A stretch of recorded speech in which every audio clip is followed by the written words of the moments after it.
మాతృదేవోభవ, పితృదేవోభవ. ఇప్పుడు మనము శనీశ్వరుని యొక్క వక్రగతి ప్రారంభమవుతోంది. ఎప్పుడు? జూలై 27న ప్రారంభమై August, September, October, November, December 9వ తారీఖు వరకు కూడా వక్రగతిలోనే సంచారం చేస్తూ ఉన్నారు. అర్థమైంది కదండి. ఈయన ఇప్పుడు ప్రస్తుతం మీనరాశిలో ఉన్నారు.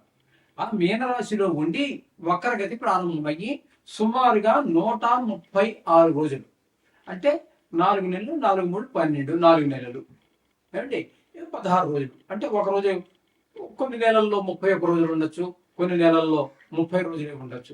ఏదేమైనా మనం రోజులు లెక్క పెట్టుకోవడమే బెటర్. 136 రోజులు వక్రగతిలో సంచారం చేస్తూ ఉన్నారు. ఈ వక్రగతి సంచారం వల్ల చాలా మంది మన యూట్యూబర్స్ అడిగారు, కొంతమంది ఈ మన జాతకం మీద ఎక్కువ దృష్టి పెట్టి చూసేటటువంటి వారు కూడా వక్రగతి వల్ల వచ్చేటటువంటి ఫలితం ఏంటి అని చెప్పేసి, చెడు ఫలితం వస్తుందా మంచి ఫలితం వస్తుందా అని చెప్పి చాలా మంది దగ్గర నుంచి వందలాది ఫోన్లు రిసీవ్ చేసుకున్నాను. దాని గురించి ఈ యొక్క వీడియో చేయాలనిపించింది, చేస్తున్నాను. కొంచెం జాగ్రత్తగా వినండి. ఇది కేవలము యూట్యూబ్లో మా ఛానల్ అనుసరించే వాళ్ళు, అనుకరించే వాళ్ళే కాకుండా కొంతమంది జ్యోతిష్యులకు కూడా ఉపయోగపడవచ్చు అని నా అభిప్రాయం. అది ఉపయోగపడితే చాలా సంతోషం కూడా. కాబట్టి ఇది కొంచెం జాగ్రత్తగా వినవలసినటువంటి విషయం. ఇక్కడ ఈయన మొత్తం మీద 136 రోజులు సంచారం చేస్తున్నారు. నిజానికి ఎప్పటి నుంచి ప్రారంభమవుతుంది? మనం జూలై 27న వక్రగతి ప్రారంభమవుతుంది. ఆ రోజున మీకు ఇంచుమించుగా ఇంతవరకు ఎవరు చెప్పనటువంటి విషయాలు చెప్తున్నాను అనుకుంటున్నాను. తెలియదని కాదండి, వాళ్ళకి తెలిసి ఉండొచ్చు కాక, సమయాభావం కావచ్చు, మరి ఏదైనా కారణం కావచ్చు. వాళ్ళు చెప్పి ఉండనటువంటి విషయాన్ని మీకు నేను తెలియజేస్తున్నాను. ఆ రోజున శని భగవానుడు 20 డిగ్రీల్లో ఉన్నాడు. మీనరాశిలో 20 డిగ్రీల్లో ఉన్నాడు. అక్కడ నుంచి వక్రగతి ప్రారంభమయ్యి డిసెంబర్ 9 వరకు వక్రగతిలో ఉంటున్నారు. ఆయన వెనక్కి నడుస్తూ ఉన్నారు. వక్రగతి అంటే ఏంటి? ముందుకు వెళ్ళడం కాకుండా వెనక్కి రావడం. అలా వచ్చి వచ్చి వచ్చి ఎక్కడి వరకు అంటే డిసెంబర్ 9వ తారీఖు వరకు. అక్కడికి వచ్చినప్పటికి 20 డిగ్రీల్లో ఉన్నాడని మొదట మనం చెప్పుకున్నాం కదా. ఆ 20 డిగ్రీ నుంచి 13 డిగ్రీల్లోకి వస్తున్నారు. అంటే ఇవన్నీ ముందు నడుచుకుని వెళ్ళిపోయారు ఆయన. ఈ 13 డిగ్రీ నుంచి అలా ముందుకు వెళ్ళిపోయి 20 దగ్గరికి వెళ్ళారు. ఆ వెళ్ళినటువంటి ఆయన మళ్ళీ వక్రగతి కారణంగా, అంటే నిజానికి వక్రగతి అంటూ ఉండదు, అది మనకి కనిపించే విధానం. ఎందుకంటే ఒక్కొక్క గ్రహానికి ఒక్కొక్క ఓర్బిట్ ఉంటుంది కాబట్టి ఆ ఓర్బిట్లో తిరిగినప్పుడు చిన్న ఓర్బిట్ ఉన్న గ్రహం త్వరగా ముందుకు వెళ్తుంది కాబట్టి ఇది వెనక్కి వెళ్ళినట్టు కనిపిస్తుంది. కానీ నిజానికి ఏ గ్రహానికి కూడా వక్రగతి అనేది రాహుకేతువులు తప్పితే దేనికి లేదు. కాబట్టి ఇక్కడ శనీశ్వరునికి వక్రగతి లేదు, కానీ వెనక్కి వస్తున్నట్టుగా మనకు కనబడదు. కాబట్టి ఫలితాల్లో కూడా మార్పులు ఉంటాయి. ఎంతవరకు ఉంటాయి ఫలితాల్లో మార్పులు అన్నట్టయితే, 13 డిగ్రీల నుంచి 20 డిగ్రీల వరకు వెళ్ళాడు కదండి. ఈ ఫలితాలన్నీ అతని అనుభవంలోకి వచ్చేసాయి. ఏ జాతకుడు అయితే ఉన్నాడో ఆ జాతకుడికి ఈ శని ప్రభావం వల్ల వచ్చినటువంటి ఫలితాలు మంచి కావచ్చు, చెడ్డ కావచ్చు, అనుభవంలోకి వచ్చాయి. కానీ ఇప్పుడు 20 నుంచి మళ్ళీ 13కి వెనక్కి వస్తున్నాడు కాబట్టి ఈ అనుభవించినటువంటి అనుభవాలు ఏవైతే ఉన్నాయో అవి మరలా పునరావృతం అవుతాయి. అయితే ఇక్కడ చాలా మంది, నేను యూట్యూబ్లో విన్నాను, చాలా మంది చెప్పినటువంటి విషయం ఏంటంటే, వక్రగతి ఉన్నట్టయితే వెమ్మటే ఇంకా ఆలోచించలేదు, వెనక రాశి యొక్క ఫలితాలు చెప్పేస్తున్నారు. అది కరెక్ట్ కాదు. కరెక్ట్ ఏమో రకంగా ఎలాగా? ఆయన కనుక 13 కూడా కాకుండా ఇంకా వెనక్కి వచ్చి కుంభరాశిలోనికి ఆయన కుంభరాశిలోనికి మరలా ప్రవేశిస్తే రాశి మారుతుంది. అప్పుడు ఫలితాలు మారుతాయి.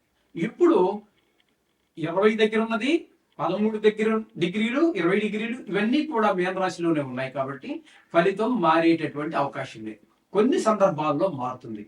ఆయనతో పాటుగా అదే మీనరాశిలో శనితో పాటుగా ఉన్నటువంటి గ్రహాలు ఏవైతే ఉన్నాయో ఆ గ్రహాల యొక్క ఫలితాలు కూడా కొద్దిగా కొద్దిగా కొద్దిగా మారే అవకాశం ఉంది. అది కూడా రాశి మారలేదు కాబట్టి ఆ డిగ్రీల్లో వచ్చేటటువంటి తేడాను బట్టి కొంచెం మారే అవకాశం ఉంది.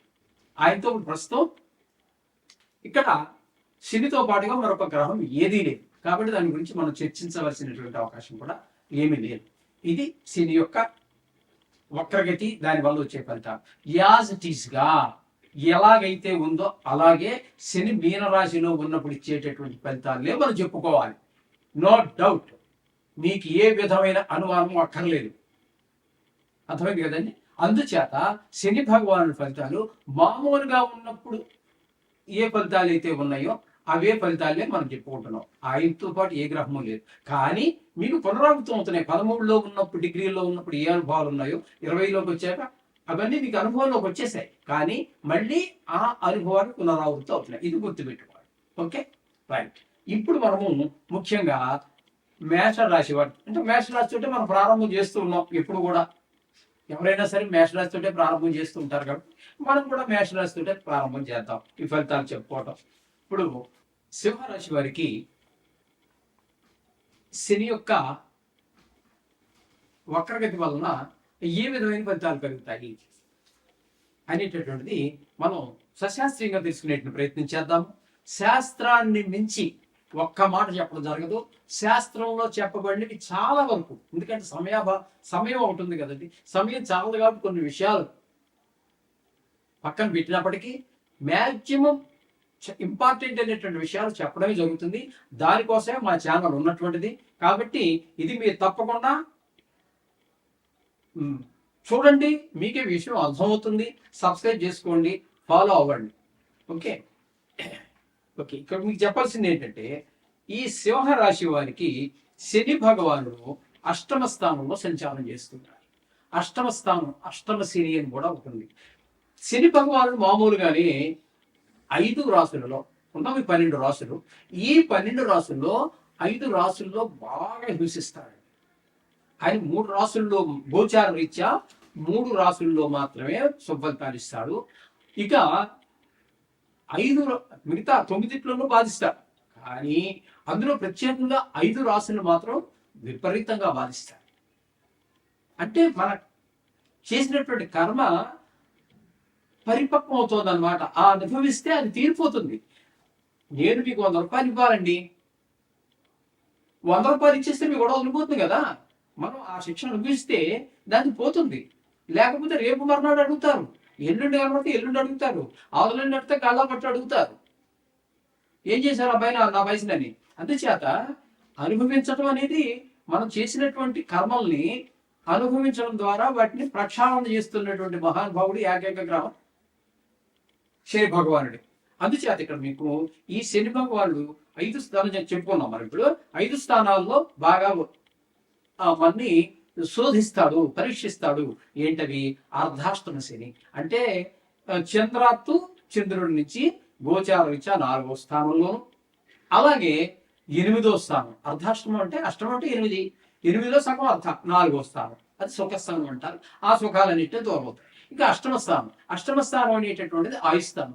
ఆయుస్థానంలో ఉన్నప్పుడు శని భగవానుడు ఆయుష్కారకుడు కూడా, కాబట్టి అక్కడ కూడా చాలా విశేషంగా మన ఇబ్బందులు పెట్టేటువంటి, మనం నా వల్ల అవటం లేదు, ఈ బాధలు తట్టుకోలేకపోతున్నాను అనేటువంటి పరిస్థితులు కూడా వస్తాయి. ఎప్పుడు కొన్ని శుభగ్రహ దృష్టిలు కనుక ఉన్నట్టయితే కొంతవరకు పర్వాలేదు. గురుడో, బుధుడో, లేకపోతే శుక్రుడు, ఇలాంటి కొన్ని శుభగ్రహాల యొక్క దృష్టి ఉంటే కొంతవరకు మనం భరించగలం. కానీ లేకపోతే చాలా జీవితం మీద విరక్తి పుట్టేటటువంటి పరిస్థితి వస్తుంటుంది. ఆ విధంగా భావిస్తూ ఉంటాడు 8లో కూడా. అలాగే ఏ 7.5 అంటే అది 3 రాశులకు సంబంధించినటువంటి, ఒక రాశికి సంబంధించినటువంటి కాదు. చంద్రుడి నుంచి వెనక రాశి, చంద్రుడు ఉన్న రాశి, చంద్రుడికి ముందు ఉన్న రాశి, ఈ 3 రాశుల్లో సంచారం చేయడాన్ని 7.5 అంటే 2.5, 2.5, 2.5, 3 రెళ్ళు 6, 3 అర్ధులు 1.5. అదే 7.5 సంవత్సరాలు శని అంటారు. పాలకడంలో 7 నాటి శని అని అంటుంటారు. అంటే అది యాక్చువల్గా 7.5 సంవత్సరాలు ఉంటుంది. ఆ 3 రాశుల్లోనూ, అష్టమంలోను అర్ధాష్టమంలోను కలిపి 5 రాశుల్లో చాలా తీవ్రంగా ఇబ్బంది పెడుతూ ఉంటాడు. అంటే మనం ప్రక్షాళన అవుతున్నాం, పాప ప్రక్షాళన అవుతున్నాం. మనం చేసిన దుష్కర్మలు ఏవైతే ఉన్నాయో వాటి నుంచి మనకు పరిష్కారం లభిస్తుంది అని అర్థం. చేత దాని గురించి మనం అనుభవించడం ఒక రకంగా చాలా మంచిది. కానీ తట్టుకోవడం కష్టం. అయితే ఇక్కడ అష్టమ శని కాబట్టి అష్టమ శనిలో సంచారం వల్ల ఆయన ఏ విధమైనటువంటి ఫలితాలు ఈ ఈ సింహరాశి వారికి ఇవ్వబోతున్నారు అనేటటువంటిది ఇప్పుడు మనం చర్చించబోతూ ఉన్నాం. అదేంటి? నానా కర్మ నానా కార్య విరోధచ్చ వ్యాధి పీడా ధనక్షయ అపమృత్యు భయప్రాప్తి రష్టమస్తే శనౌ భవేతు అని చెప్పి శాస్త్రం చెప్తోందండి. ఈ శాస్త్రానికి మనకు అందించినటువంటి మహానుభావులే చెప్పినటువంటి శని అష్టమ స్థానం అందు ఉన్నట్లయితే ప్రయత్న కార్యాలన్నీ కూడా చెడిపోతాయి. మనం ఏ ప్రయత్నం మొదలుపెట్టినా ముందుకు వెళ్ళదు. బంధుమిత్ర విరోధచ్చ బంధువులు మిత్రులు అందరూ కూడా విరోధం అయిపోతూ ఉంటారండి.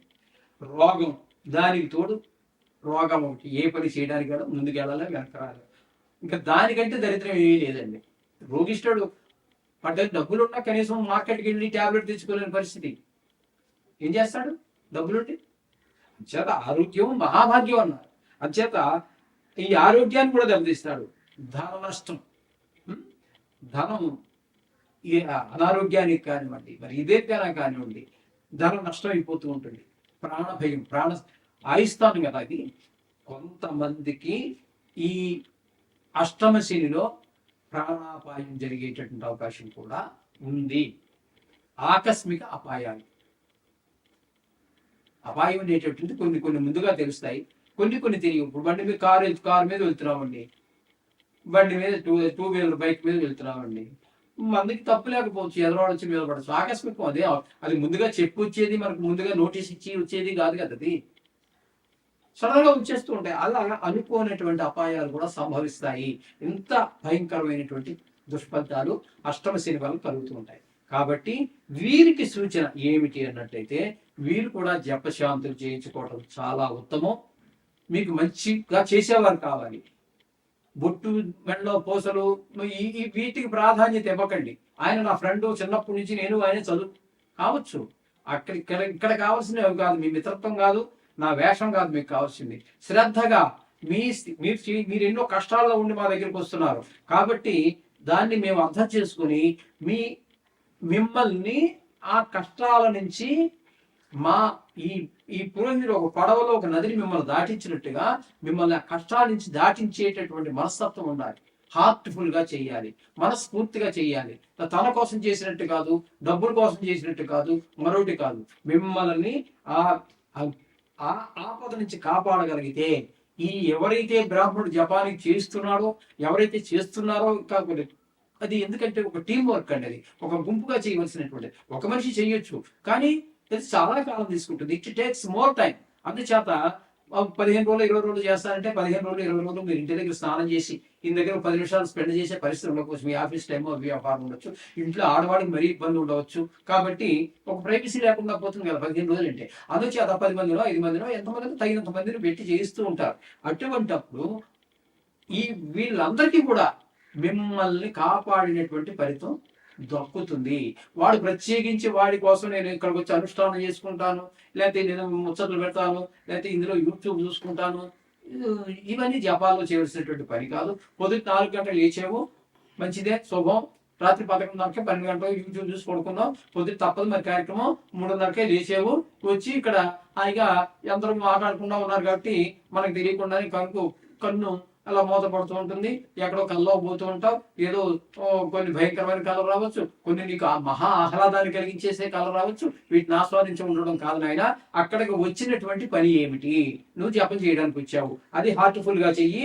ఇంతకంటే పుణ్యం దేవుడి దగ్గరికి నువ్వు వెళ్ళి ఒక ఈశ్వరుడికి అభిషేకం చేసినంత పుణ్యం, లేదా ఏ గుడికి వెళ్తే ఆ గుడిలో ఆ దేవతను మనస్ఫూర్తిగా ప్రార్థించినటువంటి ఫలితం ఖచ్చితంగా నీకు కలిగి తీరుతుంది. ఆ మనిషిని కాపాడగలుగుతున్నావు, నువ్వు గట్టెక్కించగలుగుతున్నావు. ఆ ఫలితం కంటే ఈ గుడికి వెళ్ళి చేసిన ఫలితం ఇవి ఎక్కువ కాదు. ఈ జపం చేయడం అనేది దానికన్నా తక్కువ కాదు. ఈ జపం నువ్వు వచ్చిన పని నువ్వు పరిపూర్ణంగా నిర్వర్తించగలిగితే అంతకంటే నీ జన్మ ధన్యమైపోయినట్టేనయ్యా. నువ్వేం అశ్వమేధ యాగం చేయలేవు. ఇప్పుడు చేస్తానంటే ఒప్పుకోరు, అశ్వాన్ని చంపేస్తానంటే నువ్వేదో పెద్ద పెద్ద హోమాలు అవి చేయాలంటే కొన్ని లక్షలు కోట్లు కావాలి, అవన్నీ మన వల్ల ఏ పనులు కాదు. మనం ఏదో బతకడానికే జపాలు గిపాలు చేసుకుంటూ మరి బతుకుతున్నాము. ఇటువంటి పరిస్థితుల్లో తప్పకుండా మీరు జపాన్ని మాత్రం కరెక్ట్ గా చెయ్యండి. మీ జన్మ ధన్యం అయిపోయినట్టే, మీ జన్మ ధన్యం అయిపోయినట్టే, నాది గ్యారంటీ. శుభం భూయా.